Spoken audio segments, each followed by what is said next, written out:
We crack open the cold one with the crew. RJ bringing Bruce AP got the screw. Midwest vibes, growing cracks, yeah, we grinding. Shells of Fox and Morse, keep your minds rewinding. Across the state, spread the word, that's how we do. From the grass to the cans, always something new. Raise your glasses, cheers to the cherry sauce. And every sip, till the stories evolve. Hear news blowing up, hear the chatter. Midwest Beer Show, race in the cloud. Border on the mic with the passion and blast. Dave Z's got the knowledge for an history fast. What is up, everybody? Welcome into another Midwest Beer Show on this Saturday evening, December 13th. It's right there on the bottom of the screen, right there in front of me. So it's snowy December 13th here in Cincinnati. I don't know what it is out there, Dave, if you got any snow out there, but we're sitting up where I'm at about 5-6 inches right now, I believe. So we had that last weekend, but it's just cold. What do we got here? It is 9 degrees and are calling for like 0 overnight. Yeah, we're 20 degrees right now, and by tomorrow it'll be down into the low single digits. And for those going to the Bengals game, you'll be looking at, I think they were saying close to maybe minus 15. So bundle up if you're planning to go. I mean, you got to be a diehard to go to a Bengals game in minus 15 weather in my book, because I don't think it's worth it when it's that cold to watch the Bengals play. But they're playing the Ravens, so it's an interconference type thing. Yeah. So same thing here. You know, the Bears are playing good. They're playing Cleveland, which should be a win, but you never know. But it's like, oh no, that's too cold. I'll sit home and watch it on TV. Definitely what I would call flask weather. Get a little whiskey in there with you as you go. So, yeah. But for those of you coming back here to check out the show, we appreciate you here on Rajay Beer Ventures or on Beer in Front, whichever one you're watching on, as we are simulcast on both. And if you're watching on mobile or on regular horizontal computer, we appreciate that too, as StreamYard has now made the opportunity to be able to live stream both ways, which is nice, because I know some of you guys are on the go and you'd like to be able to do that. Mm-hmm. So what were you going to say, Dave? Were you going to say something? Are you going to delay? No, it was like cutting in and out where I couldn't hear you. No, I hear it now fine, but like when you were talking, it was like cutting. I don't know if you see underneath my name, I have no internet, have an internet issue, so I'm doing this on my phone. So hopefully I don't get cut off here. Well, at some parts, Dave might be a mime tonight, so we'll see how that goes. He'll start doing hand gestures. But this is like some Flintstone shit here without internet. Well, what am I going to do tonight? I can't watch TV. I'm gonna have to read a book.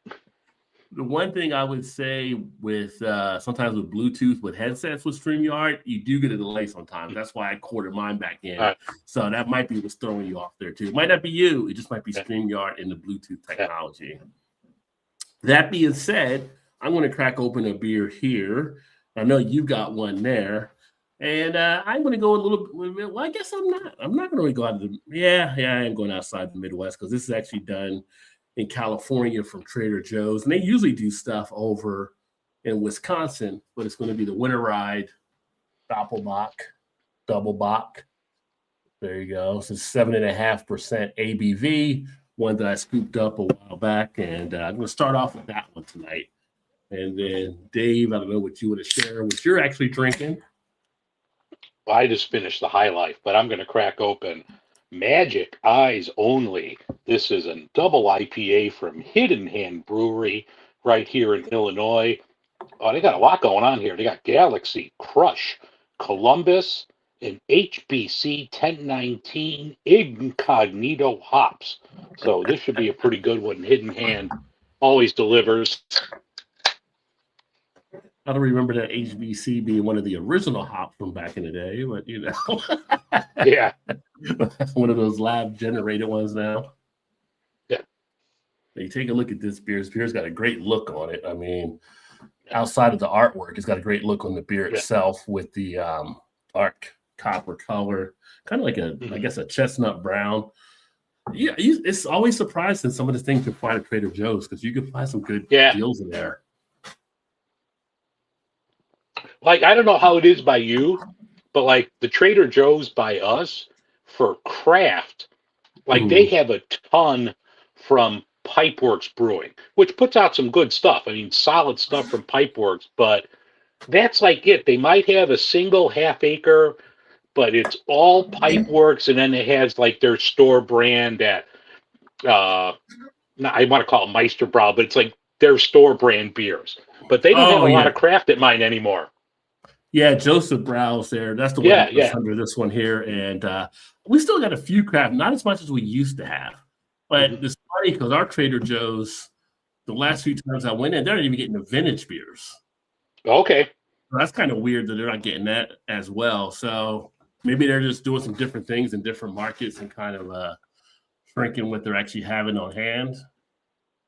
And welcome, Anthony. Shout out to you. Cheers. Happy Saturday night. Or unless you're over in Europe Saturday morning, we do have some of the European fans that come through. We're not getting to that. This is a beer show, but I mean, just not all Americans take guns to school. Yeah. Well, I'm trying to read this on my phone. I'm going to put my bifocals on. I can't see what he wrote. Yeah, he was asking about American taking guns to school. I mean, because they had a shooting at Brown today. I don't know if you saw that or not. At Brown University. So sad state of things that happen, unfortunately. But I mean, can't lump us all in there together because a lot of us, a good amount, most of us don't do stupid stuff like that. Yeah. But but hitting into let's see some of the beer news we can kind of generate in. Now I'm going to be actually doing a lot of stuff from my end because as Dave mentioned, he has no internet, so I'll be kind of guiding some stuff through here to be able to kind of share and talk about. And obviously, Dave, you're going to be like the color commentator probably tonight on stuff. Yeah. So. But we just came out of the nomination period for the next American Craft Beer Hall of Fame inductees. That just happened actually in between shows. So that was last Friday, the 5th was the deadline to get the votes in. So I did cast my ballot in on the 5 that I chose out of the 10 that were available. And usually we'll have that early. Well, they'll know before we will, but I think they usually announce they're going to do it around February, I believe. But this year's inductees, and I'll pull it up here as well so you can see it on the screen.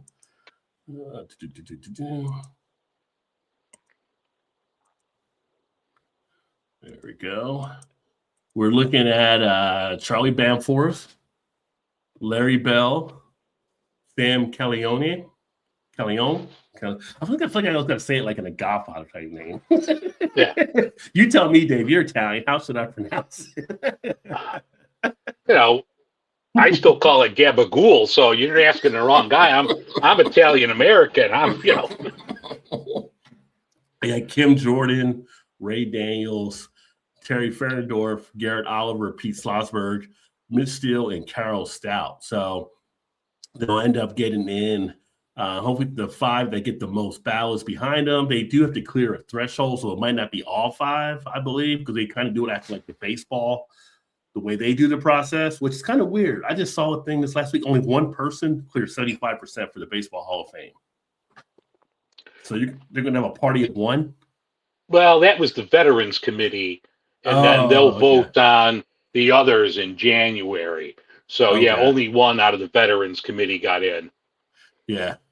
So it was kind of interesting to, when I saw that, it was like, that doesn't make sense. So, but here are the nominees and some great names as always. A few were on the ones last year as well. Actually, 1, 2, 3, 4, 5, 6. I want to say 6, maybe 7 were on the one that we had last year. It's hard to can't get everybody all in at one time, right? But it's all people that are worthy of getting in there. So anybody that jumps out to you, I know you're a fan of Pete's Wicked. So yeah, I mean, everyone is a well-deserving person. I just talked to Marty on Thursday, and I was going to get the episode out tomorrow. I don't know if I don't have internet. It might be kind of hard to edit. So, But yeah, I'll have an episode with Marty out this week, and we talked about, the Hall of Fame. We talked about his new book that's out as well. So, but yeah, like all 10 are worthy. Yeah. There's still a person that I think should be in there and is not, but I'm not a judge, so I can't do anything about it. But everyone on that list is well worthy of being inducted. Yeah. Well, that's the thing too. Like, we don't even get to decide who goes on the list. We just get presented with the list, and they have a different advisory committee that comes up with the names. So, reach out to Marty, let him know if you think somebody should be in there, have them considered. Yeah. That there's always, everybody's got blind spots. So yeah. But I'm anxious to see who we actually get in there. Shout out to KO in the house. Cheers, my friend. Yes, the Midwest Beer Show. Although, if you're not in the Midwest, we probably still got some good stuff for you to listen to anyway. Yeah. So we just focus mainly from the Midwest. But like tonight, we'll be getting into something that's not in the Midwest that's kind of blowing up social media right now. So it'll be interesting to get into that story because I keep finding out more and more over the last 48 to 72 hours. Wants to hear Bourbon County reviews for this year. I do have all the Bourbon County except the prop because I'm not in Chicago like Dave is, but I haven't drank any of them yet. I haven't done any of the reviews. Bourbon County is kind of a weird type thing. Like, I get them, but I don't always drink them immediately. Like, they go to the cellar a lot. Like, I got stuff in the cellar from last 4, 5, maybe 6 years down there still that I haven't cracked open. But I'm going to try to get to them. Easily the base I'll get to because I got like 2 of the 4-packs. So, okay. The way they I haven't bought any of them yet. I keep seeing like the 4-pack of the base, and you didn't mind buying it when it was the bigger bottle if it was like $10-11, but now the 4-pack is like 25 to 30, and it's kind of like so I put them down. I know I'm going to grab it at one point. It's not like it's an IPA and you have to drink it fresh, so I'll get it sooner or later, but I have not grabbed it yet. Yeah, it's kind of weird the way it is, but I ran in my head. I ran the numbers. Here it was like $25.99 for the 4-pack, and I'm like, well, before you were usually paying at least here like $13.99 for just a 16.9. So you're getting a 4 for 40 ounces for the basically $26. So you kind of come out a little bit. I guess you come out a little bit better. Where if you got 2 16 ounces, it would have cost you up until a little bit more possible. Well, you're getting 4 or 5 more ounces than you had a 216, kind of around the same price point. It's just, I was like, might as well. And then I was like, you know what? I went back another time and they were at my Kroger, and I'm like, I get another 4-pack because I'm going to save some for later anyway. So yeah. But it's funny because one of our local breweries here in Ohio, Warp Wing, just came out with their Whiskey Rebellion series. And you guys can see these on the Facebook page where I have their beers as well. And, the biggest bottle, they're all like 16.9, but the most priced bottle, $19.99. The other ones are kind of like $12.99. I think one might be $13.99, but they're all like really relatively inexpensive when you compare it next to Bourbon County. And it's kind of like, how much longer are people going to maybe want to pay the prices to get Bourbon County when they're getting other good barrel-aged beers coming out, or is it just you're going to keep doing it because it's Bourbon County? I think at some point there might be a shift where people are kind of coming off of that, like dollar-wise. That's one of the things I'm examining now, even on the poll on my community page. For those of you that had checked that out, I know KO, you did, just talking about the price of going out more. Are you paying more? Are you paying less? Are you going out more? Are you going out less? And I think prices are going to start to catch up with some people there. And it's like, I just thought about that on that beer when I saw their price list. I'm like, even if Bourbon County is slightly better, is it like $10 better, more of a bottle? Or if you're getting the like Heaven Hill where you're paying $40 basically for a bottle, is it $28 better than the other one? I don't know if maybe people are going to feel that way. Yeah. There was a good thing. I forget if it was like New York Times or something, not with beer, but like what you were talking about going out. And they were saying like the price of beef is at like such a high level, and that a lot of people, like restaurants and high-end restaurants, they can't really afford to raise their prices that much because then people won't come in and do it. So it was a pretty interesting article just on the cost of beef, and they were saying that they don't think it's going to start coming down again until 2027. Yeah. And there was a price study that was done on beer that I read, I think about 2 or 3 months ago, and how they're hitting kind of a buffer area as far as what you can do as far as 6-packs. Because a lot of your 6-packs, they used to be like, some of your craft $8.99, $9.99, $10.99. You start to see some get up around $12.99, $13. But when it came to 12-packs, they found they really couldn't move over the $19.99. It became detrimental. Mm-hmm.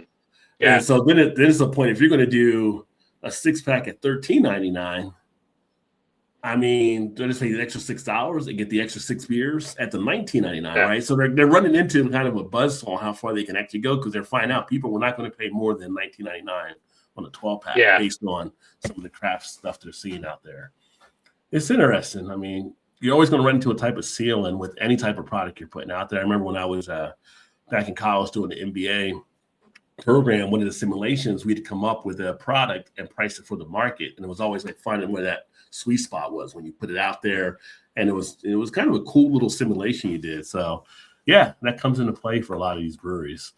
But the one poll, I'll share that here real quick as well. If you want to check it out there over on Rajay Beer Ventures right here, rising prices change often when you go out for a pint. And so this is going to be one part of a series I'm actually doing. But like 47% said yes, and they go out much less now. 33%, no change at all they're seeing, so some steadiness out there. And 20%, yes, and I go out a little less than what I was going out before.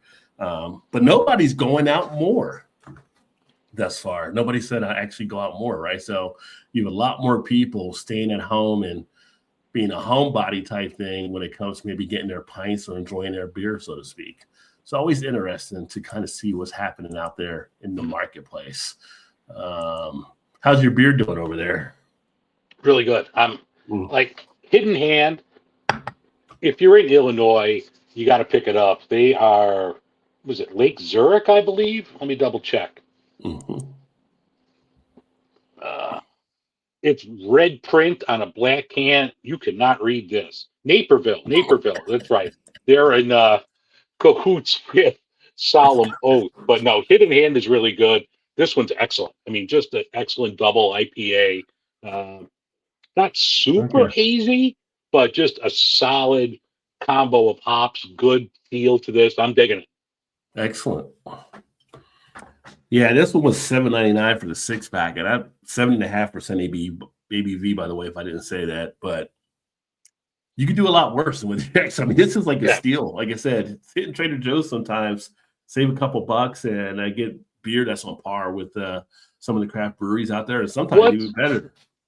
What's the aftertaste like on that? Sometimes I've had stuff from them that's on the higher side of the ABV, but I don't know if they're adding sugar to it to boost the alcohol content, but they've had some weird aftertastes. I know with some of their stuff, people have talked about getting some of the metallic type things, or like it wasn't attenuated in a better way. But this one here actually has a nice aftertaste to it. It is a doppelbock, so you get like that toffee type feel, a little bit of a caramel type feel. Nice body. It's got a little bit of that syrupy type body texture, but aftertaste wise, it leaves some good flavors in the mouth. Definitely a holiday beer. I mean, it's one of those ones that kind of fit right in when you think about some of the holiday foods you're having, some of the holiday desserts. Like if you had this with some holiday ham, you'll be in good shape. And just, I think it does well on this one. Again, when I got it, I was actually surprised that, you look on their stuff and it's always like, oh, this was actually done at Unibrew, or this was done at somewhere else. But anyway, this was done through Joseph Brau, and I think they did a decent job on it. McKayo said he, as far as the Bourbon County, he liked the new bottles. He thought the price was better, but he wasn't thrilled with the base this year. Okay. And the base is actually a mix of, I did that video about that. I think it was like 7 different things that were involved. As far as barrel age, I say Bourbon County is better than average. Fremont makes a great bourbon in his area, but they charge $30 now, which is out of my range. Yeah, so you're getting some of that charge up there too.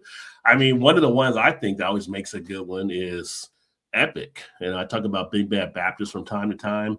and they've been able to keep like their 16-ounce cans or $12.99. When they were doing the 22-ounce bottles, you were usually around maybe $17 or $18.99, but they contend well in that barrel age category, but they don't get the full, maybe because they don't get seen as much as Bourbon County. They don't get the full notoriety of how good their Bourbon Counties are.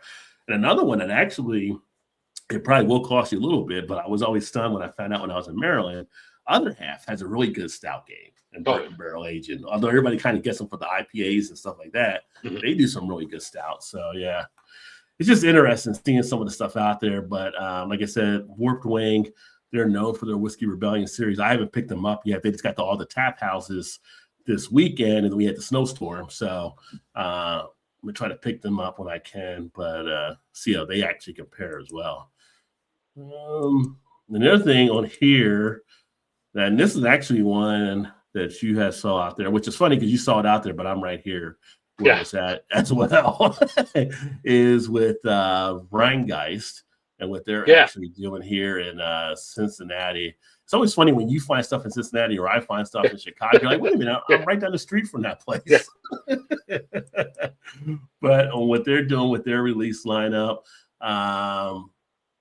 the Truthadelic, which is being added to the Truth series, coming out here in 2026. And they got the NA beer also coming out, but the Truthadelic, hazy new jam, 9.5% Imperial Hazy IPA with pronounced notes of juicy orange, grapefruit, and tropical fruit. So one of the other beers I actually have here tonight I may drink is actually their Truth Bomb, which is another IPA that's part of the Truth series as well. And then they have their Ghost Hops.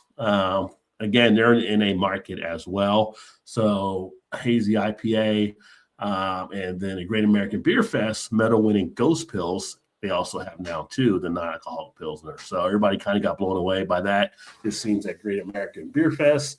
And they got the other, the Truth. And then I mentioned Juicy. They got Juicy Truth. They got Truth Bomb.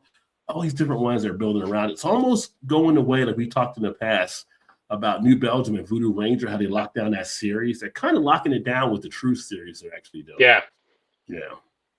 But Rheingeist is always good. Have I gotten you some Rheingeist before? Or did you get some up here? We can get some of their stuff here. So I know you've sent like stuff from like Sonder before and a couple other ones, but Rheingeist, I could usually get 2 or 3 of them here. Okay. Like Truth I could always get. And I forget the other 2, but there's usually a couple that I could get here. Okay. Well, I know Truth is popular. Obviously, Bubbles is a popular one now. That's kind of getting a lot of that was the other one I had with Bubbles. I was getting here. But they also have their barrel age series and stuff they run. So I got to try to get you some of that stuff. But that's like in bottles.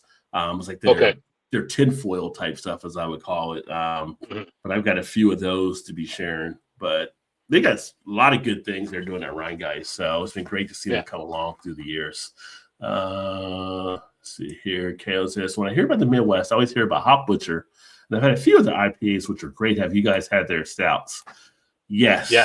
And as good as their IPAs, they're like Other Half. Their stout game is really good. So they do some really good stouts. People rave about the IPAs, but when you have their stouts, you get blown away as well. Yeah, they do. Just came out like a couple weeks ago because it was the anniversary of them opening the Lincoln Avenue location. That one's like a barrel age that's really good. If you like mint and chocolate, they do. It's out now.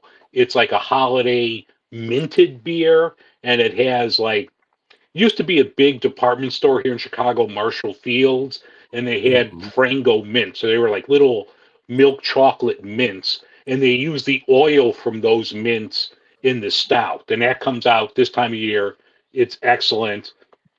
You know, they're known for their IPAs, but like they put out an Italian Pilsner right now that I'm going to try to pick up tomorrow. Their Pilsner game is great. Their stout game, everything they do it well. Yeah. And I think they even did one time, I got one of theirs, I think it was their Mexican lager that was sent to me as well. Yep. So they did that. I was surprised when they had one of those and a few other stuff there. I did that pistachio stout, right? That's a pretty good one. Okay. Have you had that? Have you had the pistachio stout yet? Or okay. Yeah, I remember having I that. haven't And I was had it gonna this tell it. year. I know I've had it before, but it's been a while. But yeah, I was gonna run in there today, but I was like running back and forth trying to get modems and get all sorts of stuff done. So I kind of ran out of time. I'm like, I got to get back home. So I'll try Right. to get there tomorrow. Yeah. Always worth the trip. And if you're hungry, got to go across the Yeah. street and get a burger. I'm just Yeah. saying. Get a burger at the Bad Apple. Yeah. uh, I totally know those Franco mints. I grew up in Illinois. So there you go. Okay, cool. Yeah. Yeah. Yeah, but the beer is called, I think it's called Minted. And yeah, it's out now. And yeah, if you remember those Frango mints or, any like chocolate mints, I'm sure there are different chocolatiers around the country. They put those out. So imagine a stout with that, like those oils in there. And it Yeah. tasted just like the mint. It was great. That's awesome. Yeah. Yeah. Has anybody in Chicago that you know of ever teamed up? Like, because everybody always do these collaborations, like teamed up with Garrett's to do the popcorn in any beer. Has Yeah. that been? Revolution did. Okay. So Revolution, they put it out for like 2 years. And I don't really know if it's sold because they didn't do it this year. And it was like a caramel corn. So it was a caramel corn collab with Garrett's. Mm-hmm. Good. Really good. You definitely had the caramel. You had like the corn feel to that. I'm like, you couldn't have put the cheese corn mix into that, but I don't think you want to be the person cleaning the tank after you're putting the cheese corn mix into the brew tank. But this was just caramel corn, and it was a decent beer. Okay, cool. Yeah. Well, I mean, Chicago style is the cheese and the caramel, so you would think they'd go Chicago style on it, but maybe they knew their limitation. We can't go that far. Yeah. Anybody ever gets to Chicago, get some Garrett's popcorn, which is great. I always love that stuff. We actually get a distributor or Kroger here, but it's not the same as like being in Chicago. Yeah. I mean, it's still when it's like still warm and it like sticks to your hand when you reach in there, like your hands just like stick them. You're like Lester Hayes or Fred Bolitnikoff back in the day. Yeah.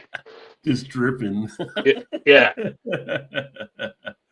Oh, and then also, was you had pulled up here too, Yuengling now entering Iowa and Wisconsin. So again, Yuengling still not in every state, so they're coming first quarter 2026. And for people in those states, you'll now be able to get a bevy of their stuff. Usually it's the lager, it's the black and tan, it's the light. Some places are getting the flight as well, but it's not the full, but it's kind of like that little start to the market, and then they'll come out maybe with Oktoberfest if things are selling well and some of their other stuff. But do people really still look as forward to Yuengling now? I mean, it's kind of like, are people still like back in the day where they would drive from one state to another state to get it because they couldn't get it in their state? I don't know if people still do that now. I don't know if it's still that desired. I mean, it's a solid beer. I mean, if you're looking for a reasonably priced beer, like I would have that 10 times out of 10 over a macro. Yeah. Yeah, it's still good. It's just, one of those things like, would you still drive 100 miles to get Yuengling? Like, because you can get now you don't have to because we have so many other beer stuff. But back in the day, like, like Big Daddy Bojo, he was driving from Illinois down to Indiana when Indiana got it, I think. So, Well, it's like people used to do that for Coors, Cannonball Run, just to get, regular Coors. Yeah. Look back in those days now, like, what were you thinking? It wasn't even worth the run. But back then that was the desired one to go check out. So what was the other one? The Craft Fat Tire. Before that became all over. Yeah, people and I went crazy. I had people before they canned it and before TSA did the 3-ounce thing. I had people bring me back a 12-pack of bottles. I'm like, I made a person carry a 12-pack of bottles of this shit through an airport. So back in the day, before TSA, you could actually bring them in your on cabin. Oh, yeah. Okay, because I know Absolutely. you could pack them in the what you're going to be putting under the plane, when you Yeah. check bag. But I didn't know you could do it back then with the just carry on. Okay, Oh yeah, yeah, not a problem.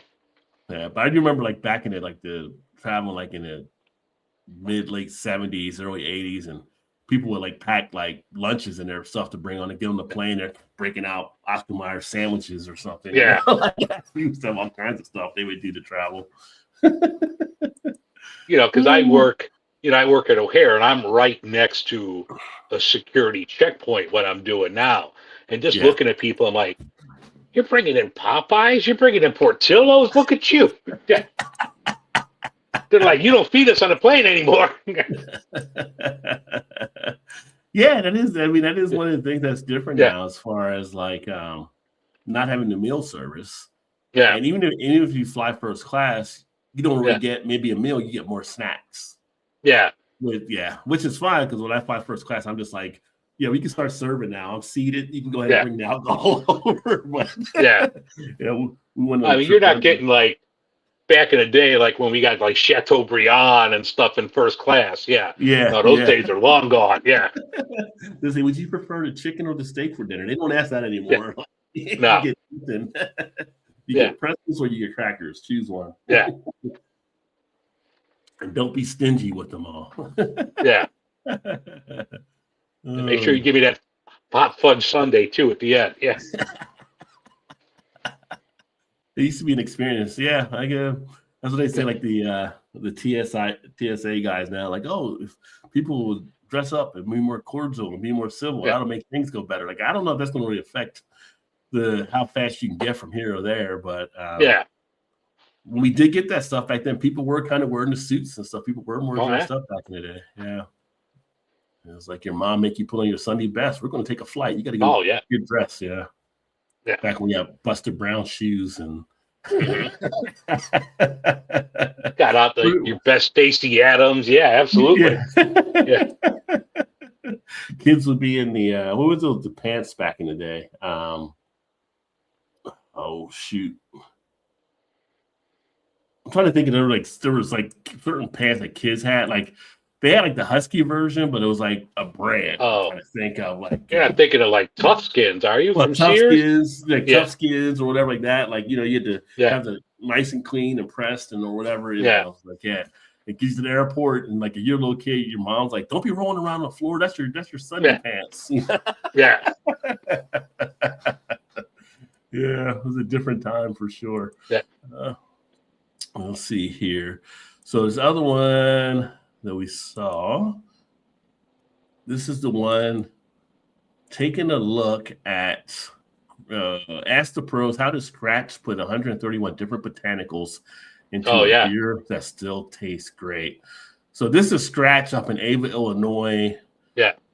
Reputation for combining foraging of flavor and finesse. Ended up putting 131 botanical ingredients into one tasty beer. Now, this is the one that you came across. Have you had this beer, or was it something that's I have not. Like, they're like down like St. Louis area on the Illinois side of that. So they're like, I think they're the southernmost brewery in Illinois. So they're way down there. So we don't get any of them here. I think Brian from 314 in St. Louis, I think he might have sent me a Scratch before, but not that one. But it just sounds like really interesting with just everything that they put in there. I'm kind of thinking like a gin-like feel to that. So yeah, it's something that's on my radar. I'm going to have to try to get. Yeah, something with that many botanicals. I mean, you could have actually had that gin barreled in there too, probably. Yeah. Or maybe they'll do that on another edition. But they said, like, I think if you read towards the bottom of the article, it's not like 131 different plants. Like they're counting like the stem, everything else is a different botanical. So I don't think it's like, you know, 7 herbs and spices or whatever it is. I think, you know, you add everything up, it's 131. Gotcha. Yeah, except for Scratch, 131 was about more than seeing how many ingredients could fit into a beer. It was a culmination of the expertise and know-how they have developed on the previous dozen years. Interesting. Yeah, that might be something, definitely, if you get a chance to check that out for sure. Yeah. It says for hickory, we use the leaf, the bark, and the seeds. That's one ingredient, 3 different ways. Yeah. Yeah, so they're kind of breaking it out like that. Wild oregano, Like, bee who eats palm. hickory seeds and can say what things taste like? Right. How high are you that, oh, I'm going to try this hickory seed? You got to be high AF. You know, Yeah. Savory herbs such as wild oregano, bee balm, perilla, and invasive plant that tastes like licorice, Virginia mountain mint. They know there was a Virginia mountain mint. Dandelion root, basil, walnuts, burdock root. I don't know how that is. Several mushrooms, honey, and more. Yeah, there's like throwing all kinds of stuff in here, I think, at this point. yeah. Just making up words. Yeah. Yeah. Interesting. I mean, I'll try it. If I see it, I'm trying it. Yeah, I mean, if they bash it, they get it out there. It must be catching on for some folks, and they must have had a pretty good testing on it. 5.3% ABV on it. So yeah, interesting. Yeah, you have to keep us posted if you do get that one there for sure. Always just, the interesting things we get in craft beer. And then I'm going to crack open another beer here because the next news item we're going to get into might be a little bit because there's a lot of shit happening with that one. All right, let me grab another one too. So everybody watching, you go grab one and come join us in like 3 seconds here. Yeah. Keg was New Belgium. Yeah, New Belgium was sending some kegs out back in the day. Oh yeah, drove to Missouri to buy a keg. Okay, all right. So that was I mean, I remember a lot of people getting stuff sent in from kegs, like for some of the bars and stuff when New Belgium was probably mid-late 90s or so. It was just so popular. Hiked the keg a mile to a lake in Southern Illinois for a huge party. Wow. That's like super bad. You guys are just going with carrying this keg like for a mile. Yeah. I can't read any of the comments because I'm watching this on my phone. Oh, yeah. I can't see that. Mobile. Yeah. No, that's like, oh, no, I can't read that. Well, KO was saying back in college, they actually had got a keg to take to a party. It ended up being New Belgium. And it literally hiked a mile to get it to the party, which was a huge party. So I said, that's like super bad when they got like the alcohol and they're trying to get to the party. Although theirs was a lot lighter than carrying a keg for a mile. Southern Illinois, some good fruit wineries. Yeah. I haven't been to a winery in a while. No. But I like to when I go. Where my dad is from. I just haven't been to one, but I do like going to wineries. Yeah. Let me drink this one. I mean, it's my last one. But I'm going to go ahead and do the Wookie Jack here from Firestone. Oh, nice. I'm going to actually do the anniversary ale tomorrow to get that review done. So, yeah, that was phenomenal. I got to post the review of that. That was fantastic. Firestone, they do some good stuff.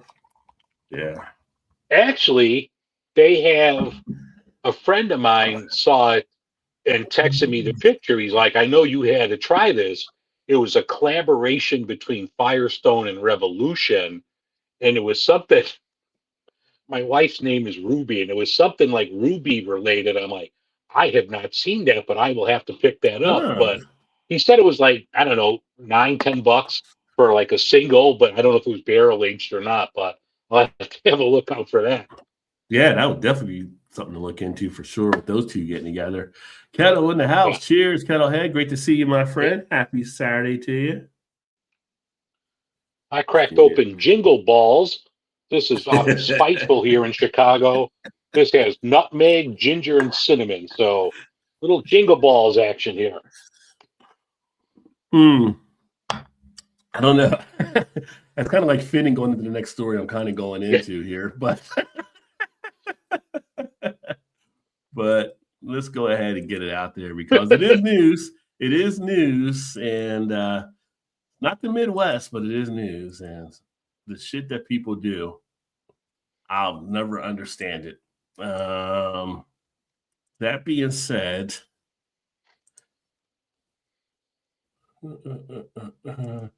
let's talk a little Sycamore Brewing and what the hell is going on over there. So Sycamore Brewing out of Charlotte, North Carolina, which I didn't realize was actually the biggest brewery in Charlotte. That's interesting.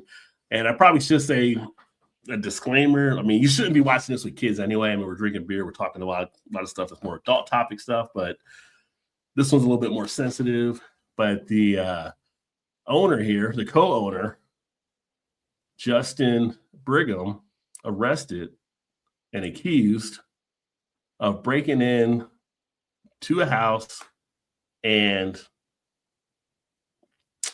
having improper, I can say improper relation. He raped a 13-year-old is what the story is. So I don't know if you saw that out there, Dave, or not yet, but it's blowing up social media. I have not. If it came out in the last day or so, I have not seen it. Yeah. So this is the first I'm hearing of it. Yeah. So this stuff broke out Thursday. And I've only had one Sycamore beer from them over the years, but it's been blowing up social media like crazy. His wife is a co-owner of the brewery. So they released a statement basically divesting him of the company. But see, she's got a different last name than his. So right. It's like, you didn't know that at first. Wait a second. People are coming out, well, that's his wife. So it's like, well, he's not on the thing. You're saying he's not going to be on the thing, but you're still married to him. So is there still proceeds or whatever that and everything? And they're saying all that stuff. And then the state of North Carolina responded saying he has not been taken off of anything until we get the form. He is still part. So it's kind of like, this is digging in into North Carolina. So now you have bars and suppliers dumping their stuff, just pulling it from shelves. You have a few places that are saying, we're going to sell it and send all the proceeds to the local rape shelter or whatever it may be. One place was even down in South Carolina, pay us what you want, whatever you want. If you want this, and we'll take that money because all of it's going to the rape shelter here locally. Yeah. And this is just unraveling crazy speed of what's taking place, which the whole thing is a heinous thing. So, you definitely, at first the wife released a statement to try to get ahead of it, which, that's what you want to do. But it was kind of there wasn't much to the statement. And people were like, you're not saying shit. You're not saying shit with this, right? And though another statement just came out, someone sat down with her to help write a better statement. But at this point, it's damage has been done. And it's just this guy's 44 years old. And now it's come out for someone else. One of the people that told me is what they're finding out. He actually found this girl on the internet and had been actually emailing back with her. So he knew it was a 13-year-old. And it's just dude. And now it's becoming all questionable. Some of their can labeling over the years, they've had stuff on their cans where it's reindeer in different sexual positions doing stuff. They had snowflakes where they're using dildos or strap-ons that's making out the snow. It's all this stuff's now coming into question. Now we're seeing where this is all coming from, possibly because of this dude and the stuff in his head. And it's just one of the most bizarre. We were talking about it in another group yesterday, and it's this is a Dateline episode on what's taking place here. So, so it's interesting, right? And you're the thing. Obviously, you feel bad for the victim. You feel bad for the wife and the children because they had children as well. Because if they didn't know what was going on, I mean, we don't know fully what the wife may know as yet, but the employees, I mean, they're looking at being out there, maybe having to be out of a job. It's just one thing like this just brought down this whole thing. And it's just it's just been crazy to see all the stuff happening and just how quick people are just pulling their stuff. And some people people were just dumping their beers. And I was thinking whenever I saw people dumping, I'm don't dump. Take the money and give it to somebody else. Would that be something I don't care if the money was going somewhere else. I would just donate that money to somewhere else and not exactly. Drink it. I would just we joke around all the time about the deals we get here, Ron J deals, or what I see at Costco or whatever. But there's a line, and that's the line that's drawn. I'll just donate. I'll give the money to a charity and buy good beer. and not Right. worry about like having that beer touch my lips. Yeah. And so this happened Thursday. So we're about 48 to 72 hours in, and it's just like more and more stuff coming out. And now it's to the point that, from the last stuff that I was reading on before we went live tonight, where obviously the wife saying devastated, all that kind of stuff, and trying to piece together what she can. But it's kind of like, I don't know how you say that. Like, I don't know if she could be a part of the brewery anymore.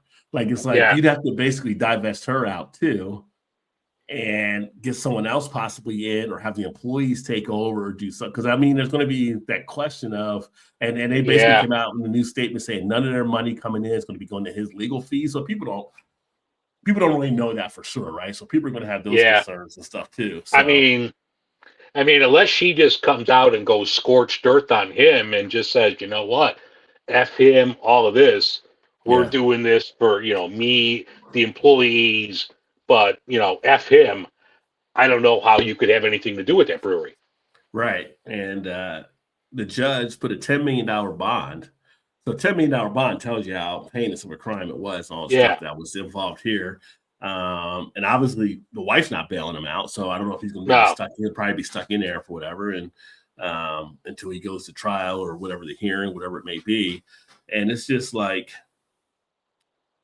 you thought Shamon Moore messed up, which Shamon Moore did mess up. I mean, you got caught. You can't go break into the lady's house because you got caught, right? Yeah. But this guy, man, it's just like on a whole different level. And it's just kind of like, I don't know what goes through some of these people's heads and stuff. But again, now that people see that, now they're going back and seeing some of the old previous labeling and kind of seeing, there was a sign here that might have been something to offer. A sign here might have been like, it's crazy. So, I mean, thoughts for the recovery of the 13-year-old, obviously, and to be able to deal with that and get any help that she needs to get, and the family that's got to deal with her and all that stuff. But it's just like, what kind of world are we living in?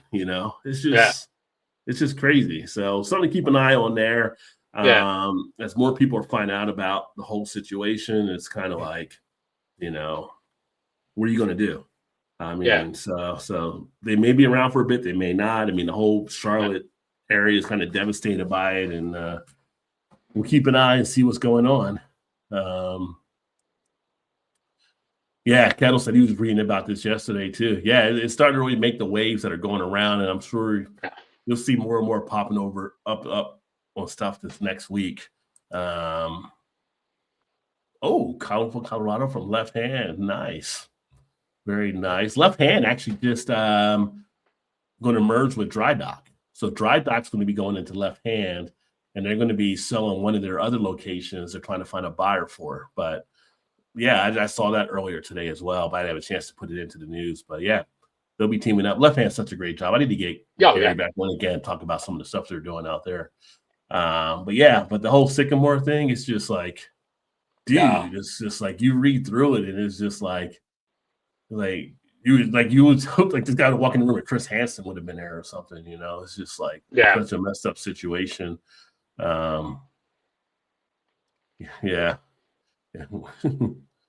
said they checked with the Secretary of State website. It still shows him as buying manager and registered agent still, so that hasn't changed yet. Yeah, but if that only came out Thursday, I mean, it's going to take a while to remove him from everything. You're not going to have updated state records in 2 days. No, they said according to the Secretary of State's website, once the form is submitted, change will take place that day unless otherwise requested. So obviously with everything flying around, the forms haven't gotten there yet. But, right now, verbally, so they basically issued about pulling them off of everything. I'm sure the wife has other things on her mind right now than, who's a co-owner of the brewery.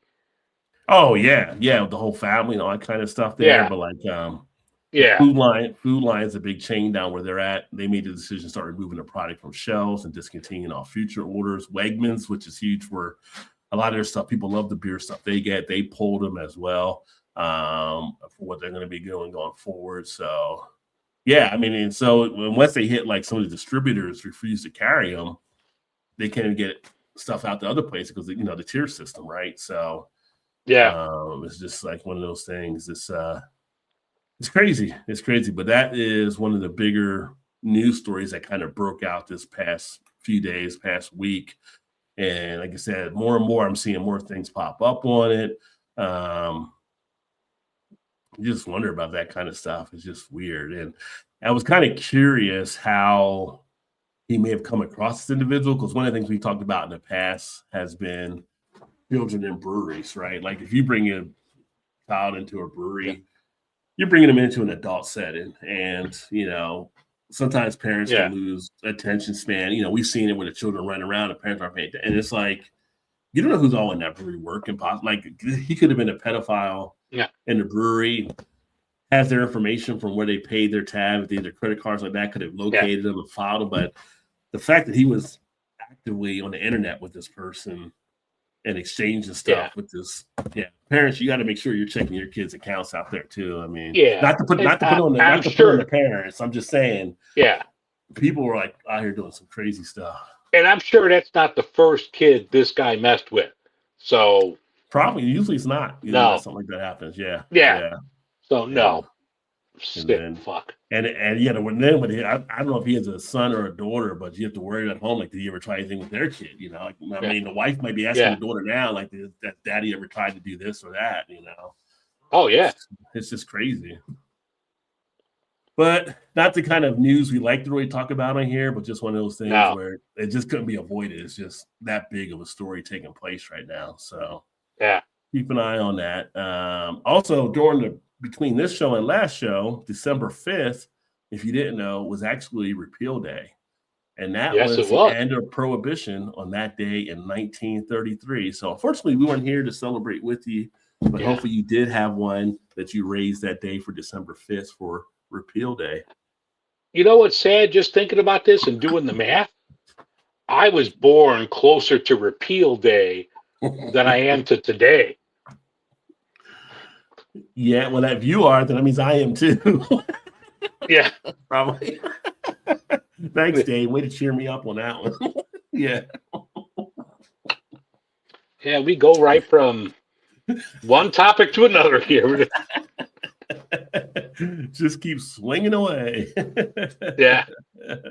I'm looking because I'm doing this on my phone, and it's like, I look like fucking Beetlejuice here. What the fuck is with this like angle? I got like this little head and this big. I mean, you got the black shirt on. Like, yeah. Look like fucking Beetlejuice. God. God damn. So the other thing I just saw recently here too, and it is macro, but unfortunately it is going to be affecting some people as well. Although I will say they are seemingly doing the right thing in a way for where they can. So we had Anheuser-Busch. They're going to close their 70-year-old production brewery there in Newark. They're also closing another one that is in New Hampshire. And I just read earlier tonight, they're doing a third one as well. So they're going to be closing these breweries out, citing basically, I guess they're pulled too thin. They need to get things back under control. But they are saying like the 475 employees at all three plants will be offered jobs at other facilities if they can actually move and be able to take on new positions. And if not, they'll be looking at severance packages for them. So go ahead. What'd you say, Dave? You said who can? I'm starting to.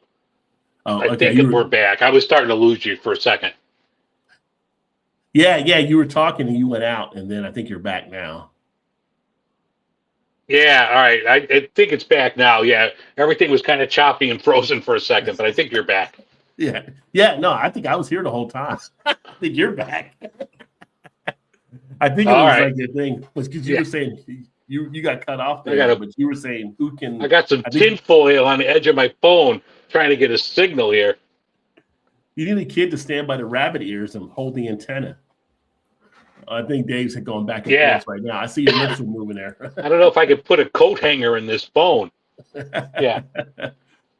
But if the employees can make the move, then they're going to set them up there with some positions and all that kind of stuff. But whether or not you can make a move or not could be tough. If you got a family, you might not want to uproot the whole family to move cross country to wherever you may have to go. It may not be worth it. Oh, yeah. So, yeah. But if you can't, hopefully the severance package is a good package they actually offer. But the breweries are closing. This was 75-year-old. They basically call it iconic there in New Jersey. It was one of the earlier ones, opened in 1951, when they're kind of doing a remodernization of Anheuser-Busch. And then the one in New Hampshire, I think, was 50 years old.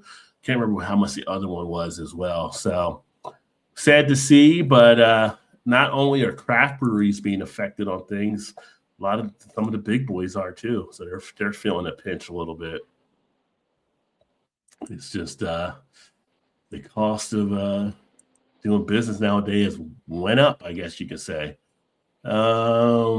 Also, shout out to New Trail in Pennsylvania. They were named Brewbound's Craft Brewery of the Year. And if you never had New Trail beer, I would definitely recommend it. They do some phenomenal stuff. Everything I've had for them has been so good. So, but the Brewbound just had their annual awards. That was one that I saw there. So maybe in a couple weeks when we do the end of the year wrap, we'll have more of those. We can kind of go over who may have won different things during the course of the year, kind of like an end of year type thing, and then talk about some of the beers we really enjoyed as well over the course of 2025. Let me open this one here. And then we also had the Beer Institute.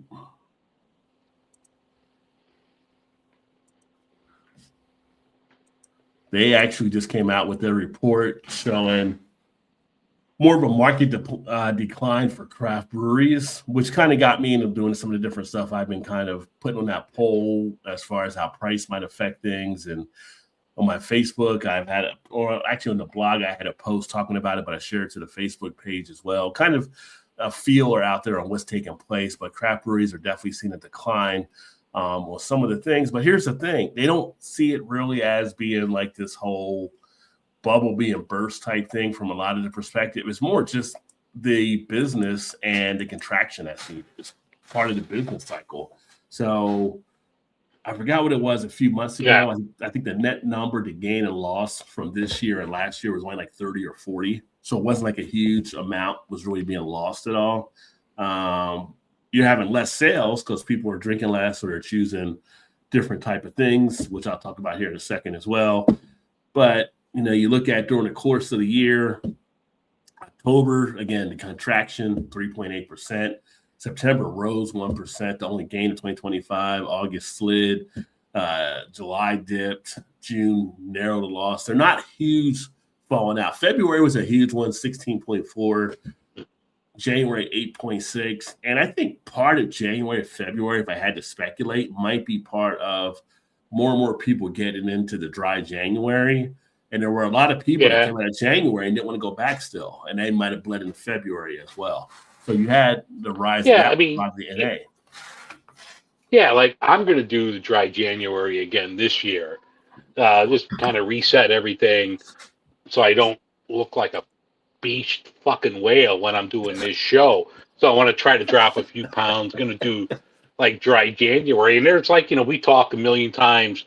We're ambassadors for Go Brewing. There's other great NA options out there.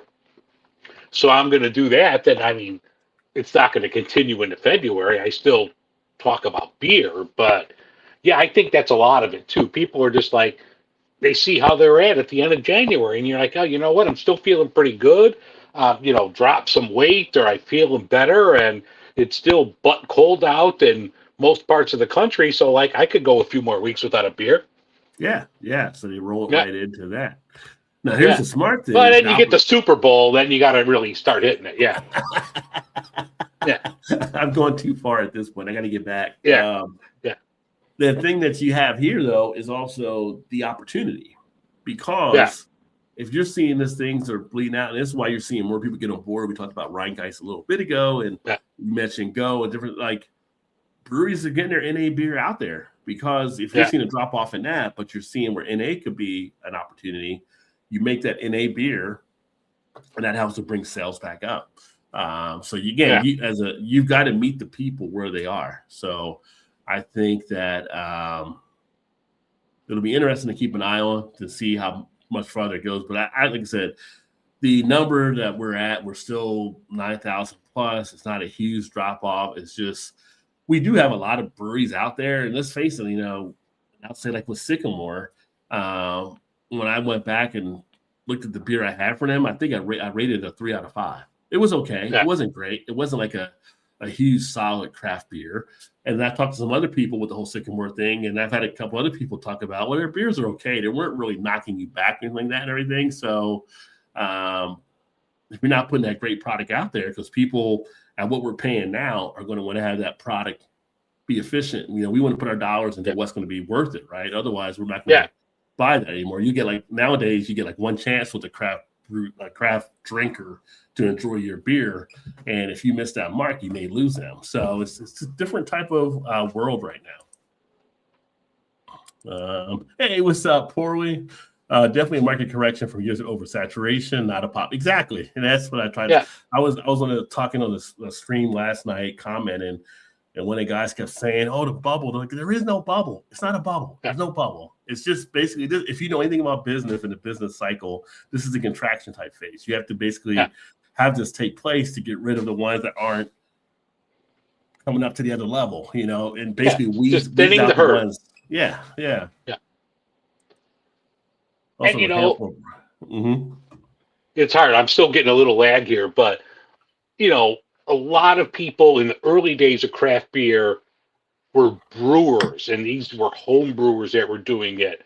And in the last few years, people saw where the market was going, and you're getting money people involved. Well, the money people, quote from the great movie Hunt for Red October, they're going to want it back. So the money people aren't getting their money back. They're closing things down.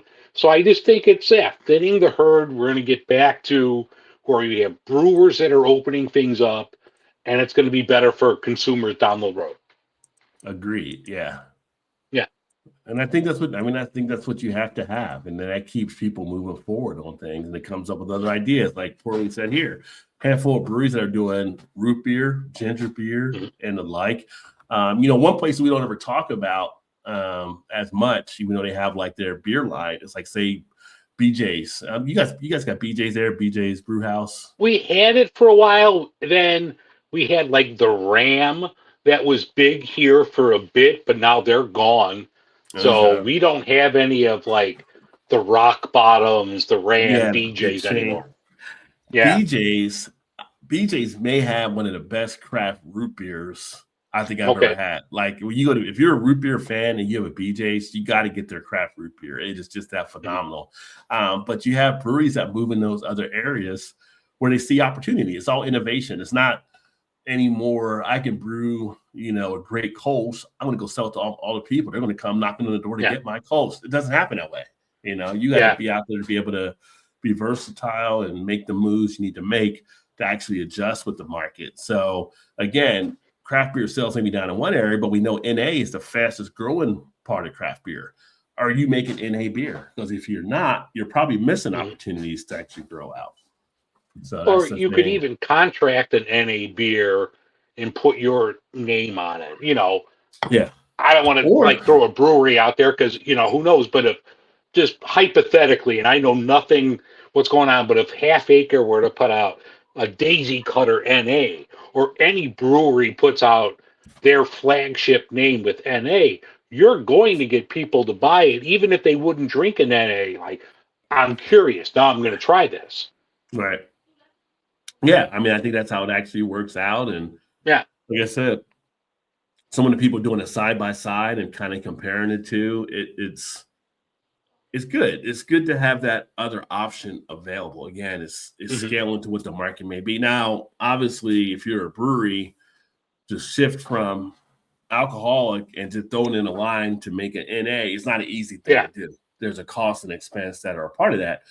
But if you can make that jump and you can make that satisfaction, and now you control where you can offer that as well, or if you don't want to do that, like Dave mentioned, like Go Brewing, for instance, works with a lot of breweries where they just provide the Go product there, and then the breweries will sell it under them. and it kind of works out. You don't have to worry about doing anything for NA.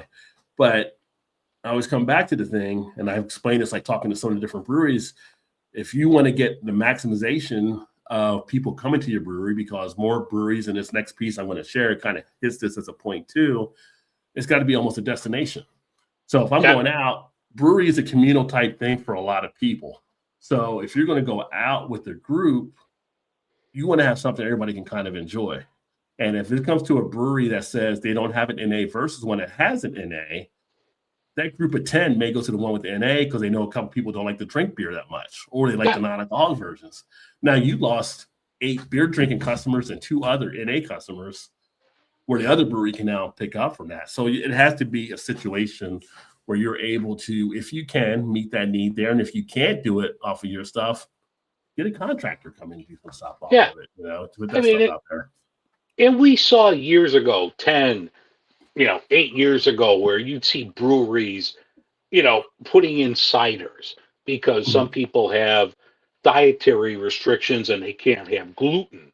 Well, they provided ciders for their customers that had like dietary restrictions.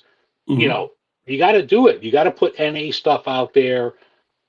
Seltzers, I think, have come and gone. I think that's on the way out, but you got to do something. You got to meet these customers. You got to meet the groups that are out there. You don't need to convert your whole line to it, but at least have something there where, hey, I have a dietary restriction, or, I'm not drinking alcohol. You can invite me in as well, where I feel welcome too. Right. Yeah, that's the smart move to make. And cheers, Jimmy. Great to see you, my friend. Happy Saturday to you. But as an example today, so 3 Floyds out of Indiana, they just released, I didn't do a story on it, but they just are releasing or just released their barrel-aged Trolls, which is a favorite from over the years. It just came back out. It's an Imperial barrel-aged stout done with vanilla bean. And I went on, nice. You can go on their website and put your zip code, and they'll tell you what beers are around you from 3 Floyds. Pulled up a coffee shop that's like a mile from me down the road. I'm like, a coffee shop? That's weird. Yeah. I go to the coffee shop site. They have the coffee stuff, but they also have beers. And because they're branching out for other people that might want to come in. You might not want a coffee. You might want a craft beer. You might want a cider. It's those opportunities. I mean, it's just basic marketing. I go to Whole Foods. Whole Foods has their hot bar and all kind of stuff, but they also have taps on there for people that might want to have a beer. They have different things. You might want a wine. They have a wine thing you can do. So it's like breweries have got to be in that same mindset as well. Like, what are we not capturing? How do we capture that? You don't have food at your place. I can understand that because that's a whole different set of rules you got to play if you're making food there. But if you contract with a food truck, there's your opportunity. Because the more people that eat food are going to stay there and drink more, and you'll make more profit off of it. So, again, these are the marketing things that people should know if they're doing these type of businesses. But there was a spot here, and I don't know if they're still open, but this was like the greatest spot in the world. It was next to a train station, and I forget the name of it, but we went there. In the morning, it was a high-end coffee shop because you would get people going on the train going to work.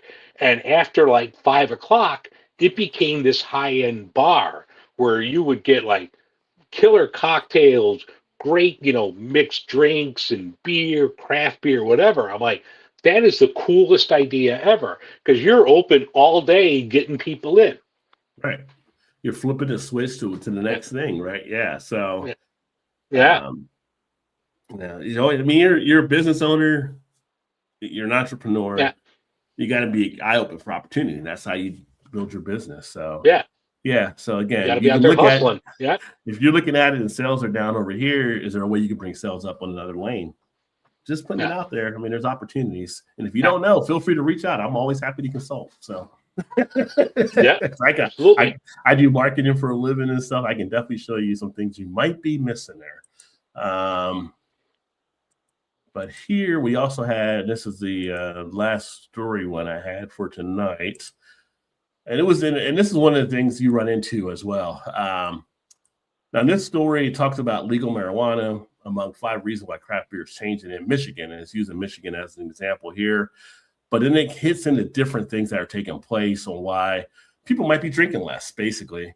And yeah, it's marijuana is another option that a lot didn't have, years ago. And that's something you have to be aware of. And then it made note here, like craft growth, it began to slow before COVID. So things that kind of shifted some. So there's a different mindset that might have come into play. It also makes mention on here, and this is what we just hit on, diversification beyond beer.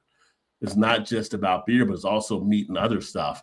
And that's why it says businesses are adding spirits, wines, ciders, and full food menus. You have to bring more to the table.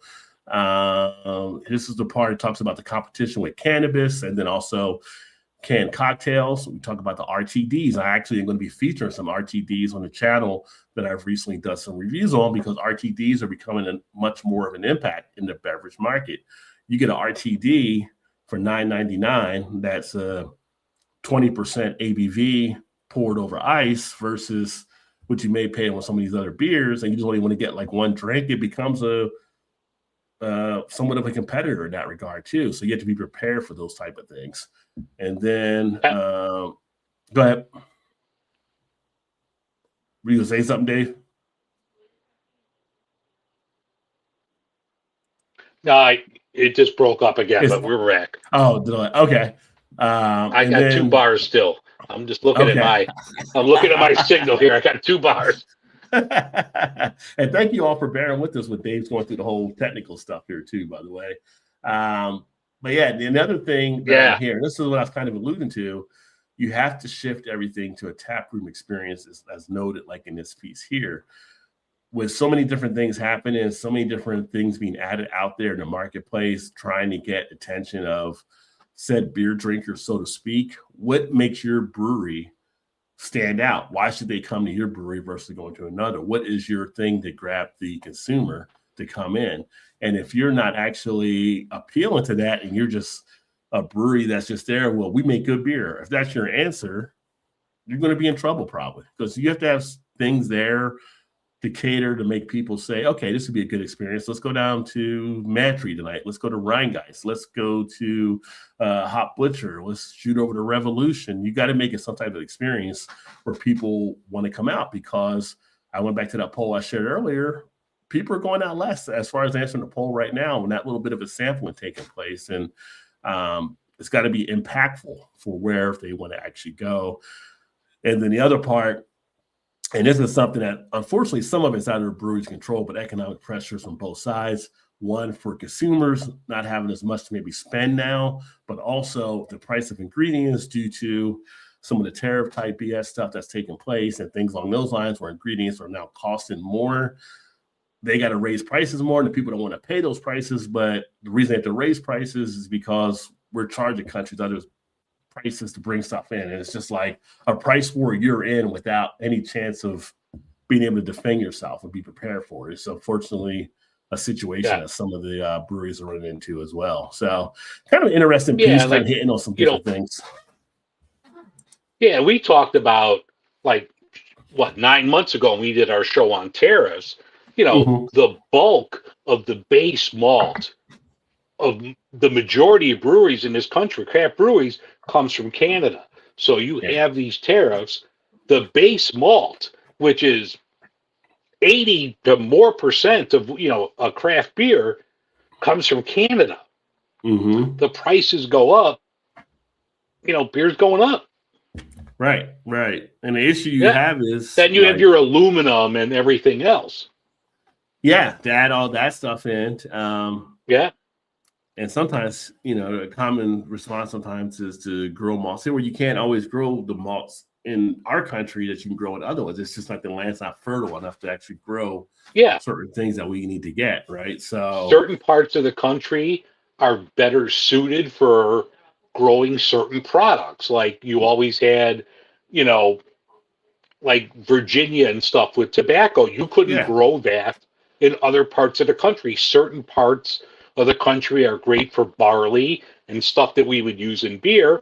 Other parts just aren't. So you can't just say, oh yeah, you could just grow barley here. It's not always workable. Right. It's kind of like oil refinery, right?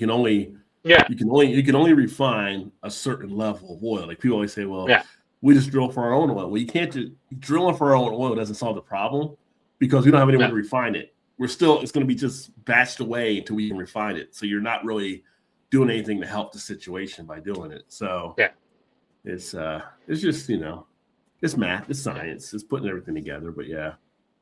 But that's the beer stories I had for this week. I mean, I'm going to crack one that more. I'm sure we'll wrap this up in a bit, yeah. but Yeah, we could chat let me now. crack one. Yeah. I'm moving my mouse like I'm going to hit pause. I got to hit the phone to stop the camera while I get a beer. Hold on 1 second. All right.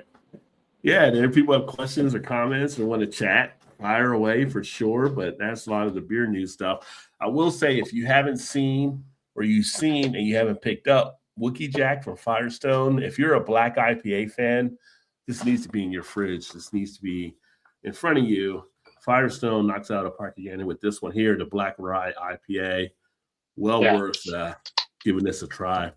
And, that's like the gold standard of black IPA. Yeah, unfortunately, it's my last one that I actually have, but it will be missed. I may play Taps later because of not being here anymore. This is like almost like a milky pour here. So What is that one? Yeah. What is this? I'm doing a Pilsner, a local Pilsner here from Chicago, Hopewell Brewing. This is Pills, but it's foamy. Thing. Yeah, the Full Metal Jacket, that might have cost you more dollars on that one. Yeah. For anybody that saw Full Metal Jacket, you might know the scene I'm talking about.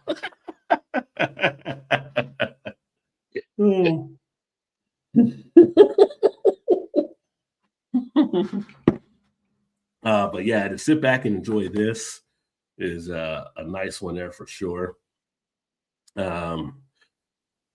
Talking about beer, April. I think it's April that the CBC will be doing that in Philadelphia. So that will be upcoming here. Wow, I can't believe it's like 5 months out now.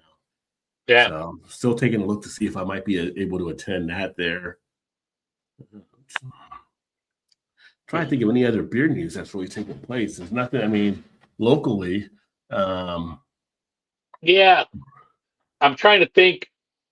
Everything's in the cloud. I was going to say I had some stuff in beer and beverage news, but I don't know if I could access it if it's in the cloud. Oh, one thing I did see, I don't know if you saw it, that it's the last year of the stadium in Buffalo where the Bills play, and Bud Light is coming out with the beer. I guess they took a ton of snow and they purified it and they made Bud Light with the snow from the stadium in Buffalo. I know they've changed corporate names a few times.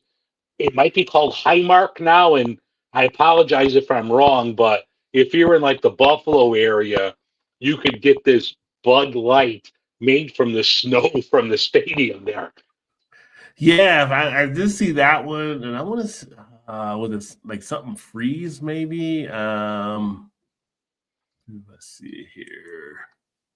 I did see that one out there as well, which is pretty interesting. Yeah. And I know, like, I think Coors Light did before similar stuff with, like, hockey teams when they won the Stanley Cup and they melted the ice down and purified it, which I hope they did because hockey players spit. You better purify that shit before you put that in beer. But they made beer from like Stanley Cup champions ice. Yeah, okay.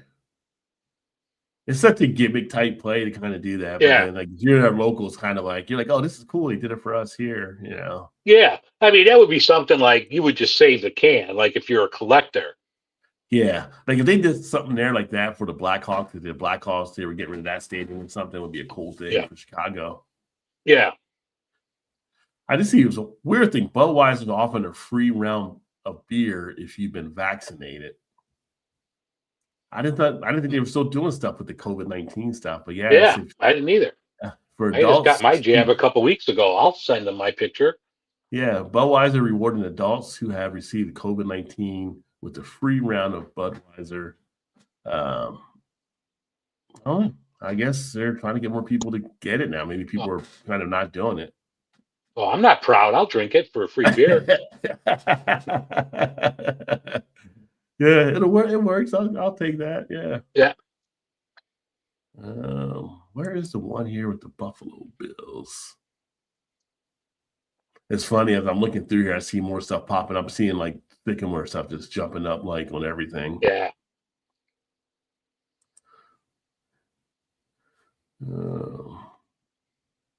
Let's put the Bills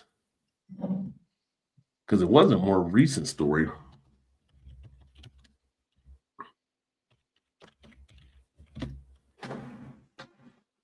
Oh, yeah, there we go. For the Bills Mafia and Bud Light seasonal based brew.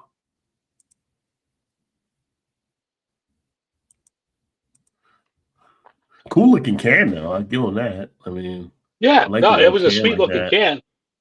Blizzard Brew is what it's called. Yeah. Yeah. Like definitely if I was there, I would have it and I wouldn't drink it. It would just go in like on the shelf as a commemorative item. Yeah. But I wonder if it's like part of like the Bud Light marketing plan to try to get back into good graces with some of the people they feel like they lost. I wonder. Yeah, I think people's attention spans are gone. They forgot all about that shit. Probably. Yeah. Yeah, they had an interview here with Andre Reed, and they were asking him stuff on here too about how it connects. Oh, Andre Reed was a player. Yeah, I had him on my fantasy football team like 35 years ago. Yeah. I had to wonder, like back then, like would it have been worse to never make the Super Bowl, or worse to make it and lose 4 years straight? Like, would you rather not been there? Would you rather not been in the Super Bowl than to lose 4 years straight? What's the worst of the two? You still made it. You had 4 years of parties at, wherever they were at. They sure, like, I know one was in Pasadena. One had to be in New Orleans because that's like every couple years. Yeah. So I'm sure they had a good time. And, the loser's cut of the Super Bowl is better than not making the playoffs at all. I was thinking of the one country that kept sending me, why do we keep getting these damn Buffalo Bills t-shirts saying Super Bowl champion? Yeah. They always they make for people that don't know, they make t-shirts of both teams, and then the losing team usually gets sent off to like some country in Africa or something like that and everything. So you got a whole town walking around. These kids in Ghana, Buffalo Bills, 4 years straight, these guys can't win anything, but I like the shirt. Yeah.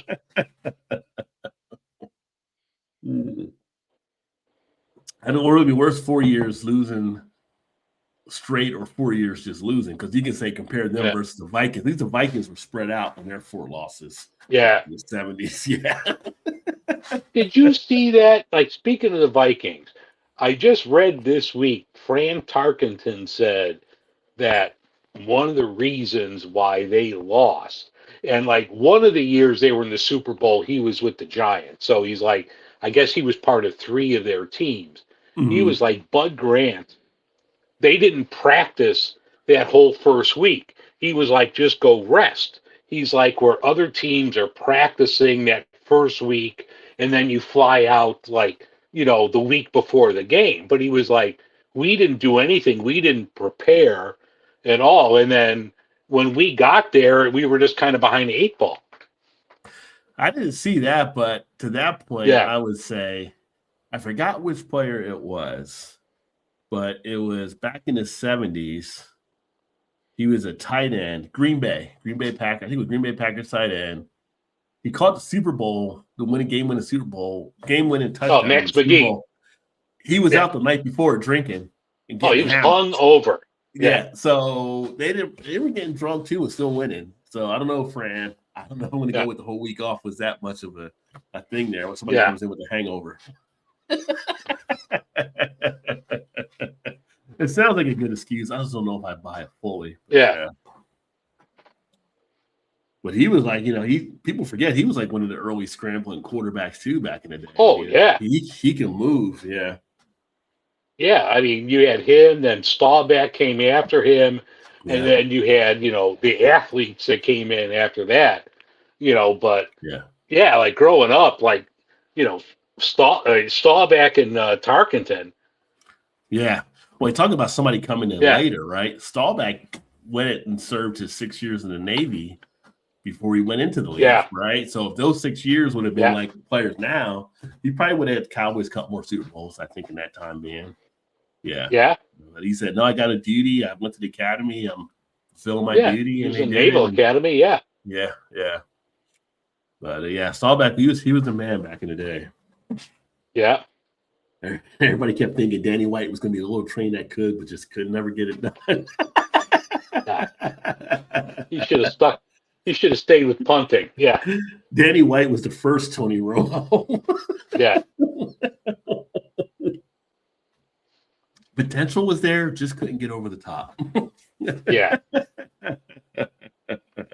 yeah. But you never want to be the guy to replace a legend. You want to be the guy after the guy.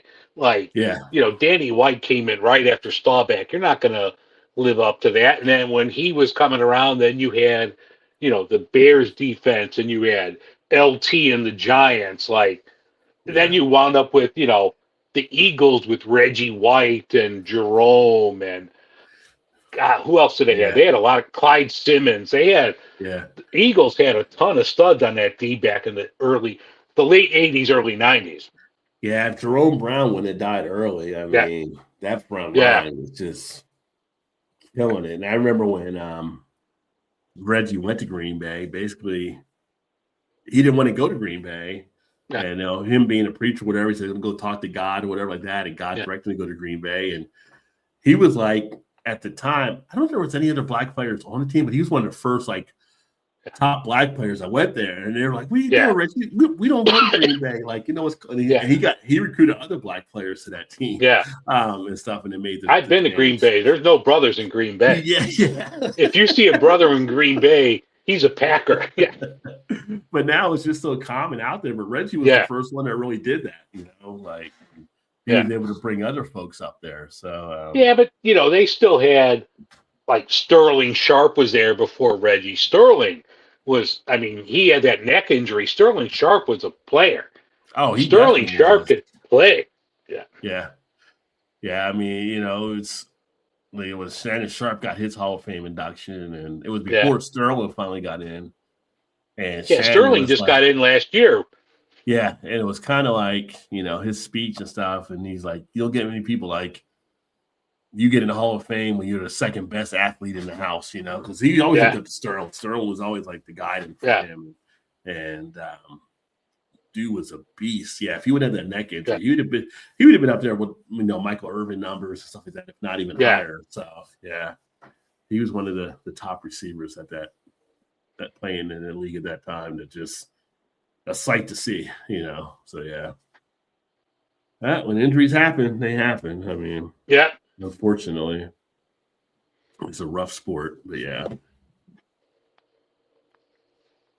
With that being said, I think we're all wrapped up here.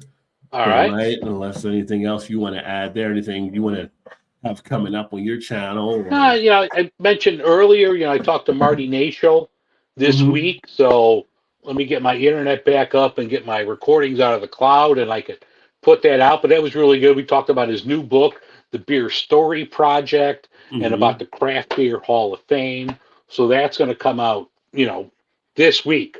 Hopefully tomorrow, but I think Comcast is coming out Monday, so it might be Monday night when I get home from work. I can piece all that together and get that out. That's about it. I'm not sure. The holidays are coming up. I might take a week or two off of the audio podcast, but I've got a couple ideas in the cooker, so we'll see how those pan out. But the one with Marty's going to be good. It was a good conversation. Any key beers you're looking at for your holiday to have? Anything special? No, we're doing a beer exchange tomorrow. So me and my buddies, we haven't gotten together in like a long time. So it's going to be a good time tomorrow. We're going to do like we always used to do a holiday beer exchange. So I have Fistmas from Revolution for the group. They've got some other stuff, so I'll have some holiday beers throughout the rest of the month before I get into the ugly days of dry January. I'll have some good beers to close the month out. There you go. Yeah, last year I had one of the Belgian Christmas beers I pulled from the cellar, which was really good. It was one of those like 25.9 magnums, right, or 25 whatever. Oh, nice. Ounces. Yeah, and it was it was nice, all right, but 10% ABV. You're like, okay, I'm chill now.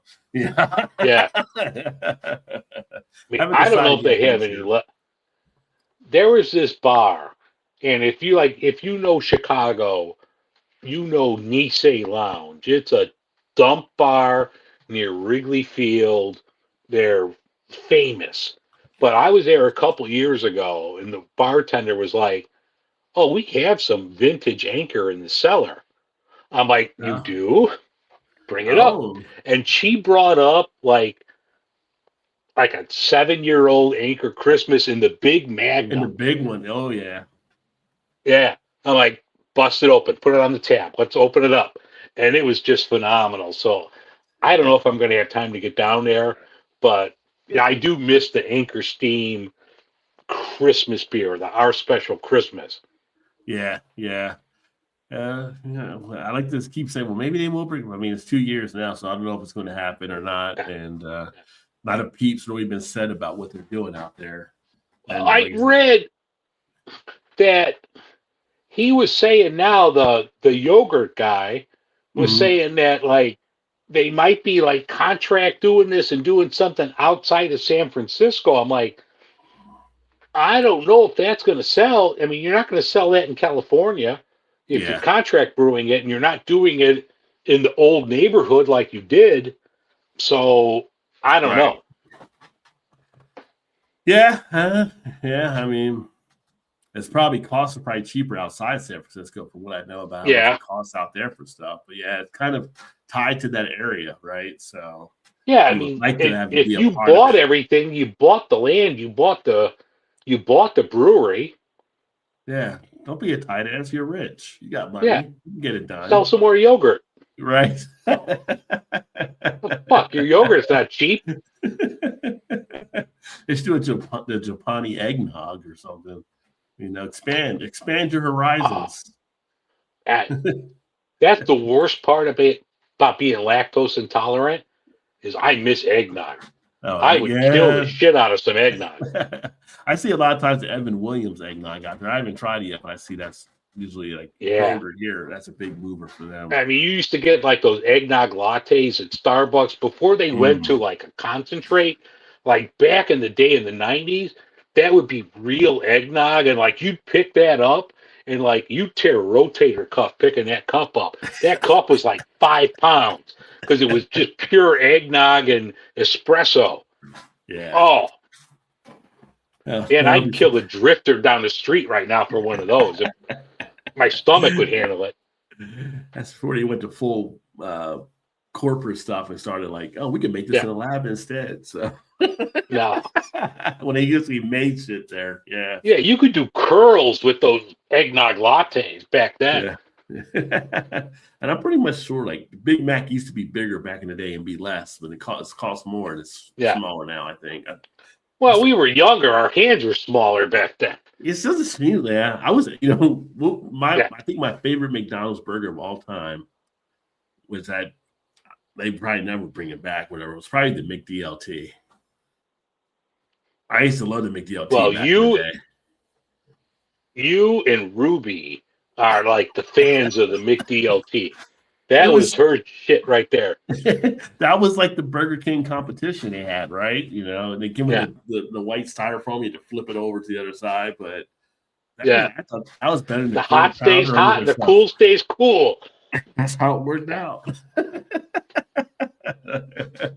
Yeah. I wish they would bring that one back. You keep bringing back the McRib. Bring back the McDLT. I don't want the McRib. Because that's a sloppy sandwich in itself. Yeah. No, McRib sucks. I don't even know if that's rib meat. Nobody knows what onions and pickles on ribs. It's like, don't look under the bun. Don't look under It's like the McNugget. You know that shit ain't chicken. Yeah.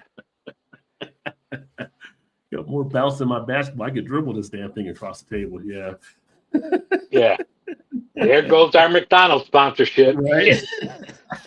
Yeah. The ice cream machine's broken anyway, so. Yeah. Yeah. All right, we're going to wrap up because we're just rambling about stuff here now. But thanks for everybody that tuned in. We'll be back in a couple of weeks with another Midwest Beer Show. A couple other things coming up on the channel as well, and I'll keep you guys informed on that. One thing I didn't tell you, Dave, earlier, but I spoke to a few guys. I might put together a year-end YouTube panel of just favorite type things for 2025 as well. To have people come on and we can talk about some of the favorite beers or breweries or whatever over the year that we've seen or been to or blah, blah, blah. So stay tuned for that. Seems like a few people are interested in joining for that scenario. And yeah, lots of good stuff. Make sure, again, if you haven't checked out the community poll, check that out. Definitely want to see what your guys' thoughts on that. I'm going to be popping up some more polls on there on the community posts as I kind of compile some different information I'm looking to do about around the cost of beer, some different things. And appreciate you guys always providing feedback. And again, if you want to support the channel, don't forget down below, you can also check out some of the stuff there for the swag, t-shirts and hats and all kinds of things. There's also super chats, all that kind of stuff. Nothing ever really needed, but always helpful if you do, help support it. But I'm always here just to entertain as best I can anyway. But that being said, and then Dave, you can check out Dave's stuff too, because Dave's got Patreon and stuff out there as well. Yeah. But also, you know, we're not going to talk to you for a few weeks. So between now and the time we see you guys next, have a great Hanukkah, Kwanzaa, Christmas. It's all coming up in the next 2 weeks. So whatever anyone celebrates, I hope it's your best one ever. I hope you're enjoying a good beer from the Midwest. But, you know, wherever you are, enjoy the beer. Ditto that for sure. And coming up on the holiday, if you do check out the link tree in my description here on the channel, there is a thing in there for the Amazon store where I have a lot of different beer gifts you can use for the beer lover you might want to give a gift to, or for yourself. So a lot of different stuff. And if I only had internet, I'd be all over that shit. Yeah. Different books, different glassware, different gadgets, all kinds of stuff. So feel free to check that out as well. That being said, we look forward to catching up with you guys soon. Stay safe. Have a great holiday, whatever holiday it may be. We look forward to talking to you guys in a couple of weeks. Cheers. All right, cheers. Cheers.